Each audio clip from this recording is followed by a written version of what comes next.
Today I'm going to be sharing about what I learned, what's working, what's not, and where I might go from here. Let's dive in.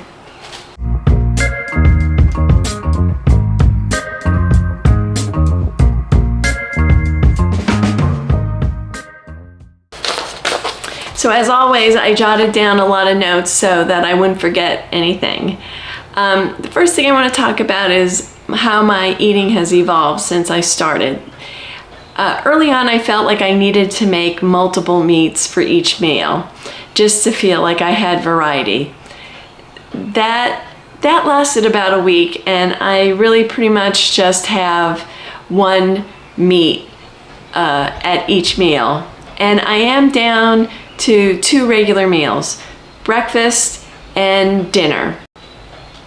One meat now with the right amount of fat is satisfying. Some of the examples that I can give you, if I have a really nice fatty ribeye, then I really don't need any extra fat.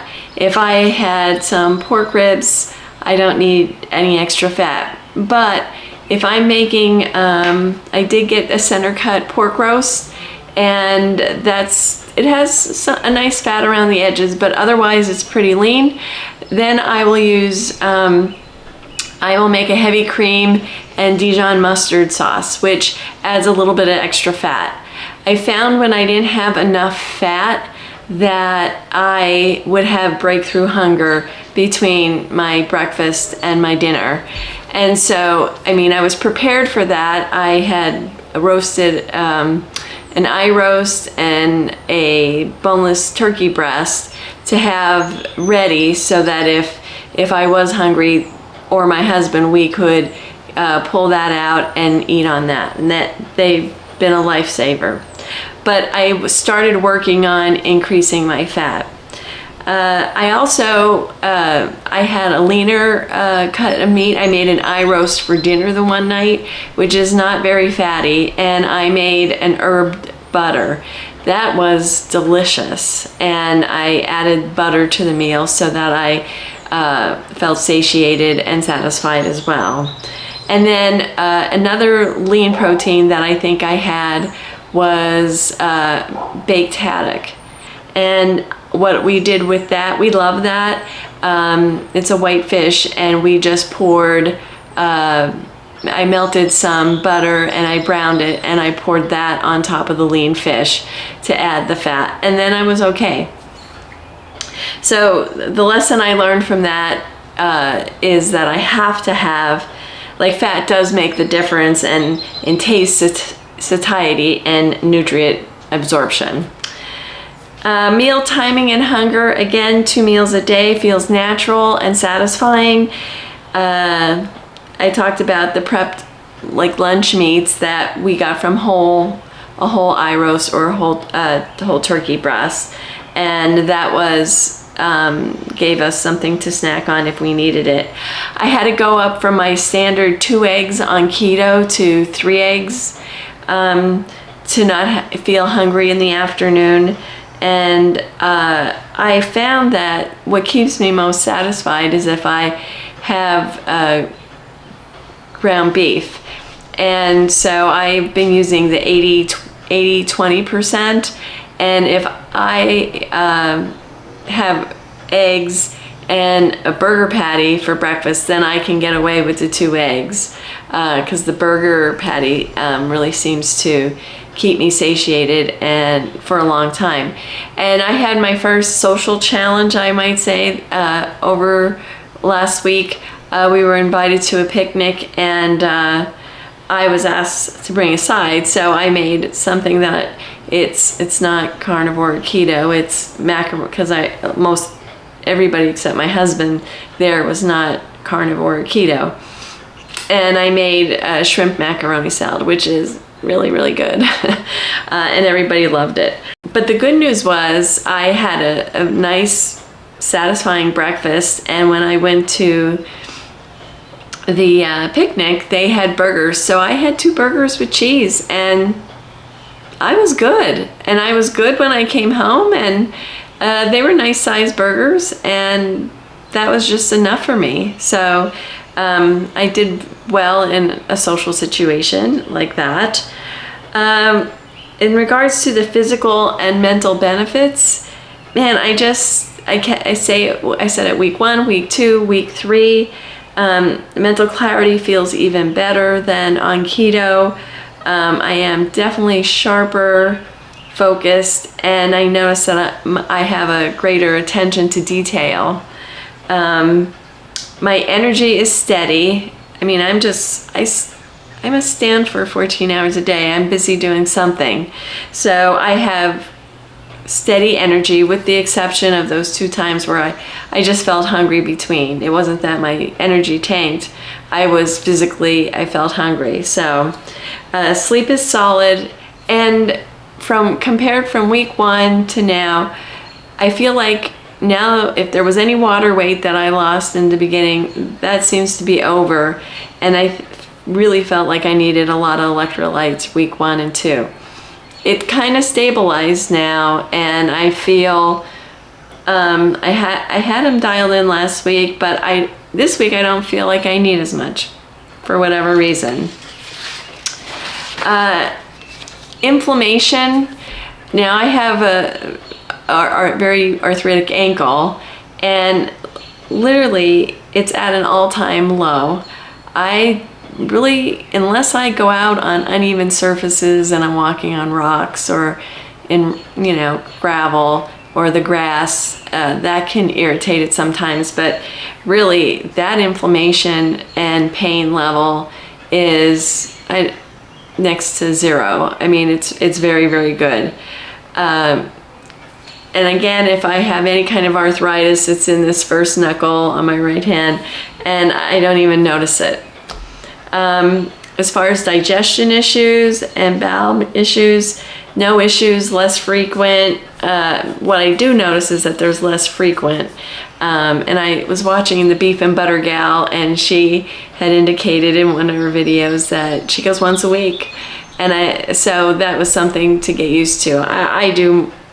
I know this is TMI, but I think it's important for people who are going to be considering trying a carnivore experiment, that for me, it felt like a little bit of constipation, and then a little bit loose, nothing bad, and now I'm fine. So that's where we are in week 3. I definitely feel better with more fat in my diet. I always did on keto as well. As soon as I knock down the fat, even if it's on keto, I just get hungry. I get a lot hungrier. Protein just isn't enough. It's very satiating, but I do need the fat, and I feel good with fat. So that really came to the surface this week for me. And then unexpected wins. My hair and my nails are growing faster. Even when I went to my hairdresser, just got a haircut and a hair dye, and he noticed, like, wow, your hair really grew a lot from the last time you were here. So that's a positive win. I continue to appreciate the simplicity of carnivore. And again, you can still make it interesting. Just adding that herb butter really kind of elevated the eye roast. And I said to my husband, should I make that again? He goes, yeah, that really was good. And it was very simple. I just went out in my herb garden. I grabbed some parsley, oregano, some rosemary. I think that was it. And I just chopped it up, got a garlic clove, just diced a little bit of garlic in there, and some grass-fed butter. And it was absolutely delicious. So even though I do like the simplicity, you can zhuzh it up a little bit and make it taste even a little bit better. And so that's what I tried to do. It's definitely less planning, fewer decisions, and no fuss. I did I did increase my calories a little bit. It just sort of, I listened to my body because I was getting a little bit hungry. So instead of one thick pork chop for dinner, I had two. I'd make an extra steak and I'd take one and a half of the steaks that we had. So, and plus a little bit of extra fat that seemed to be better for me. And it also, it's the scale still moving, which I'll get to in a little bit. I don't miss vegetables. That is a surprise to me. I really don't miss vegetables. I love vegetables, but I don't miss them. And that was a shock. But what I do miss is my Greek yogurt with berries. Now, the compromise there could be just allow, and I eat very high fat Greek yogurt. I get Cabot's brand that has 10% milk fat. So it's nice, very nice and thick. I'm gonna bring that back in at some point when I just don't know yet, because I'm gonna continue to ride this wave. But that might come back. I'm definitely going to stay carnivore for the whole month to see where this takes me. Okay, let's get to the biometrics and body composition. Let's see, I just wrote something down. My blood pressure is down to 96/64. So that, before that it would say it was 112/70s, but it came down even lower. I'm down 7.5 pounds, I'd say. And so from week number 2, I went from 6 to like 7.5. And here's what really shocked me. I am down 6 inches. 6 inches since the time I started. So for me, I was the same weight for a year and a half. I had my lap band removed and I put on 5 pounds from there. And I also retired, so there were some major life changes, I'd say. And I had 2 abdominal surgeries. I had an appendicitis, had that removed, and within the month then I had my lap band removed. I don't remember which one was first. So I had 2 abdominal surgeries, which kind of halted my exercise for a little bit, and I put the 5 pounds on since then and haven't been able to get it off. And what I noticed is that even when I would lose, my stomach came down a lot, but by just putting those 5 pounds on, my waist went up about 1.5 inches to almost 2 inches over the last 2 years. And that I did not like, because that's the visceral fat. So what I noticed, of those 6 inches, I lost about 2 inches off my waist, 1 around my bust, I think 1 around my hips. I don't have them all written down here. But where I really struggle is from losing all the weight originally. I'm lucky. I do have a little, my arms got thinner. They'll catch up. I have a little wiggle here. I have extra skin. It doesn't look bad, but it is a little looser since I'm on carnivore. But I'm gonna give it a chance to tighten up a little bit. But I'm 60 years old and it can only tighten up so much. But I can always increase my resistance training and beef up my arms a little bit. That would probably be my first plan. But where I have the most amount of extra skin is in my stomach. And for 90 pounds, I'm not complaining. Loose skin never killed anybody, right? That's how I kind of talk to myself about it. Now, where I really lost, I think it was almost 2 inches.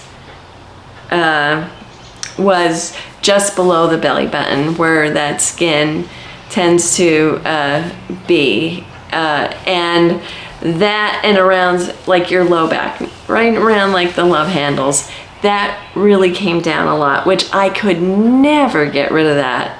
So that is definitely a plus, being on carnivore. That never really, I mean, obviously it moved, but not in the last 3 years, I would say. So that is a huge win for me. I do gravitate more towards beef. I noticed that. And it does feel the most satiating. So, and I don't know, it just feels like you're getting everything you need. So I agree with the people who in the comments like stick with beef.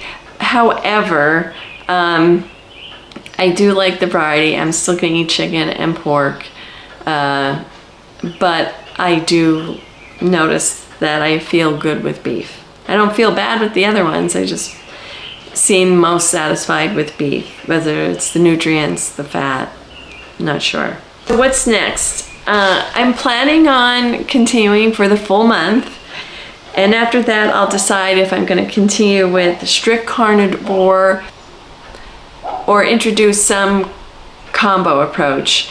Again, I talked about it before. What I might do is continue carnivore and just add in my Greek yogurt and ride that a little bit. But right now I am 12 pounds away from the weight I was when I got married. So when I originally had the lap band surgery, I was hoping to get down to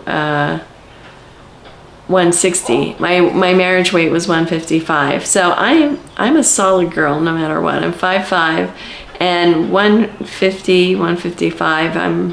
I was very muscular, so I'm not twiggy in any way. I'm somebody out there who's plowing the fields and the anchor, like I always say, of the tug of war team, and I was a shot putter and discus thrower. So I'm a good solid Slovak, I always say. However, what I might do is add Greek yogurt in. The other thoughts I'm having, and again, anybody out there who does a lot of carnivore, I'd be interested to hear, like, do a couple days of the week carnivore, a couple days low keto or ketovore, or do you have carnivore for a period of time, a month, couple weeks, and then up, your carbs a little bit during keto? Just some things going through my head. So love to hear what everybody thinks about that. I think if I went back to keto, so I was reflecting on, was I eating more carbs than I thought? I don't think I was. I'm pretty diligent about tracking every day to keep me honest, but am I that carbohydrate sensitive? I believe that. I felt like I always was. So I'm definitely, next week I'm doing another week, and that'll make a month, and we'll do an update, and then I'm gonna have to make a decision. Do I let some in? Do carbs in? Do I do them in the form of still carnivore foods like the Greek yogurt and keep the veg out? Is there the benefit of not having the veg in right now and just continue to ride this wave?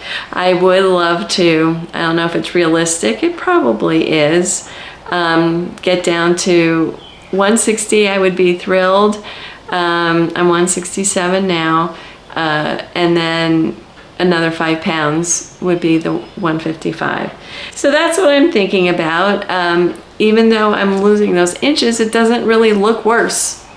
It's the other thing I noticed is that I could always build muscle, and I bulked up, but I look leaner and not in a bad way. I don't look like I'm drawn or gaunt. I don't think I do. You can comment otherwise. But I just feel like I look leaner. It almost feels like to me that carnivore is an optimization diet to put you where nature, your genetics want you to be. That's what it feels like. Because I've certainly lost a lot of weight before. This just looks different to me. And I'm losing it everywhere. I can't say that I'm not. I'm losing it everywhere. I just didn't measure all the parts of my body, but I can tell with my clothes. But that's what carnivore feels like, an optimization, putting you back to your ancestral roots and your genetics about what you're supposed to look like. And I hope this was helpful, and I'm glad to hear some of you are going on in the, continuing on in the journey with me, and would love to hear how you're doing. Okay, I'll see you in the next video.